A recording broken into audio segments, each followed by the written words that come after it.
ঝিনাইদহ কুষ্টিয়া মহাসড়কের শৈলকুপা উপজেলার বরদা জামতলা নামক স্থানে দুই মোটরসাইকেলের মুখোমুখি সংঘর্ষে এক নারী আরোহী মোটরসাইকেল থেকে ছিটকে পড়ে 10 চাকার ট্রাকের নিচেই পিষ্ট হয়ে মারা গেছেন। স্থানীয়রা জানাচ্ছিলেন যে এই মহিলার নাম জুথি খাতুন, তার বাড়ি একই উপজেলার মির্জাপুর ইউনিয়নের মোহাম্মদপুর গ্রামে। সে ওই গ্রামের আকাশের স্ত্রী। আকাশ ও তার স্ত্রী আজ বিকাল আনুমানিক 5:30টার সময় বাড়ি থেকে মোটরসাইকেল যোগে ঝিনাইদহের উদ্দেশ্যে রওনা করেন, কিন্তু বাড়ি থেকে মাত্র 100 থেকে 150 মিটার আসার পরই মোটরসাইকেলের বেপরোয়া গতির কারণে নিয়ন্ত্রণ হারিয়ে আরও একটি মোটরসাইকেলের সাথে সজোরে ধাক্কা খায়। এরপর আকাশ রাস্তার পাশে পড়লেও আকাশের স্ত্রী ছিটকে পড়ে যায় রাস্তার মাঝে। সে সময় কুষ্টিয়ার দিক থেকে আসা 10 চাকার বালি বোঝাই একটি ট্রাকে পিষ্ট হয়ে যায় পুরো জুথি খাতুনের শরীর। বেশ কিছুদিন ধরে সড়কে এভাবে মৃত্যুর মিছিল আমরা দেখছি, কিন্তু প্রতিটা মৃত্যু যেন প্রতিটা মৃত্যুর কাহিনীকেও হার মানিয়ে যায়।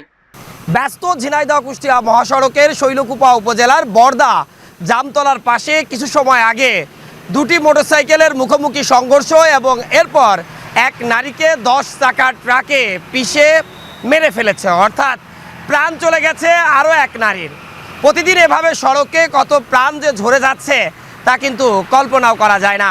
ঠিক আমার পিছনে যে জায়গাটি দেখছেন, এই জায়গায় কিছু সময় আগে একটি সড়ক দুর্ঘটনার ঘটনা ঘটেছে। জুথি খাতুন নামের এক মহিলা মারা গেছেন। স্থানীয়রা বলছিলেন যে কিছু সময় আগে এই জুথি খাতুন তার স্বামী আকাশের মোটরসাইকেলে বাড়ি থেকে ঝিনাইদহের উদ্দেশ্যে যাত্রা করার জন্য রওনা করেছিলেন।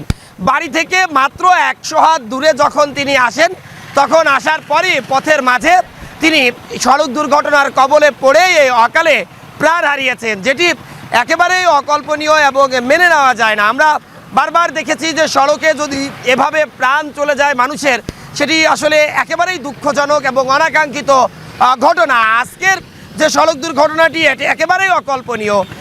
এই যে মহিলাটি মারা গেছেন জুথি খাতুন, তার শ্বশুর এসে বলছিলেন যে তিনি বাড়ি থেকে বের হওয়ার মাত্র 1 থেকে 1.5 মিনিটের মধ্যে তাদের বাড়িতে খবর গেছে যে তার ছেলে বৌমা মোটরসাইকেল অ্যাক্সিডেন্ট করেছে। তারা ঘটনাস্থলে ছুটে এসে দেখেন যে তাদের বৌমা কিন্তু আসলে মারা গেছেন।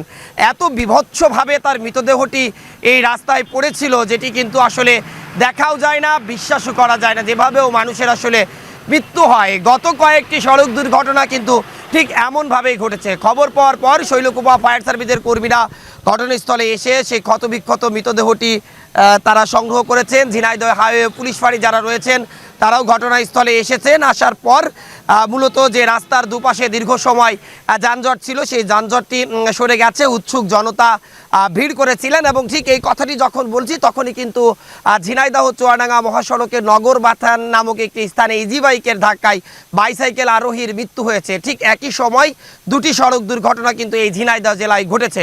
তো এই ছিল আমার কাছে ঝিনাইদহের সড়ক দুর্ঘটনা সর্বশেষ।